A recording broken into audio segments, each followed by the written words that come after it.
और खेल के मैदान से आपको खबर दें, कीवीज़ ने एक बार फिर पाकिस्तान आने की यकीन दहानी करा दी। दौरा कंफर्म कर दिया। न्यूजीलैंड की टीम 2 साल में 2 बार पाकिस्तान आएगी। आइंदा बरस 2 टेस्ट और 3 वनडे मैचेस खेले जाएंगे।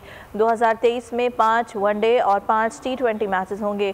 2022 से 23 के दौरान इंग्लैंड और ऑस्ट्रेलिया की टीम्स भी पाकिस्तान का दौरा करेंगी। कीवीज़ फिर से आएंगे, नुकसान का इजाला करेंगे, रौनकें फिर बिखरेंगी। न्यूजीलैंड ने एक बार फिर दौरा पाकिस्तान कंफर्म कर दिया, बाज़ाब्ता शेड्यूल जारी कर दिया। कीवी टीम अगले साल दिसंबर में 2 टेस्ट और 3 वनडे खेलने पाकिस्तान का दौरा करेगी। न्यूजीलैंड टीम 2023 में एक बार फिर आएगी। अप्रैल में 5 वनडे और 5 T20 मैचेस खेलेगी। तारीखों का ऐलान बाद में किया जाएगा। पाकिस्तानी मैदानों में अगले बरस से नॉन स्टॉप इंटरनेशनल क्रिकेट होगी। 2022 से 2023 के दौरान बड़ी क्रिकेट टीमें पाकिस्तान का दौरा करेंगी। ऑस्ट्रेलिया, इंग्लैंड और न्यूजीलैंड की टीमें पाकिस्तान में मजमूई तौर पर 8 टेस्ट, 11 वनडे और 13 T20 मैचेस खेलेंगी। 2023 में एशिया कप और 2025 में ICC चैंपियंस ट्रॉफी की मेजबानी भी पाकिस्तान करेगा।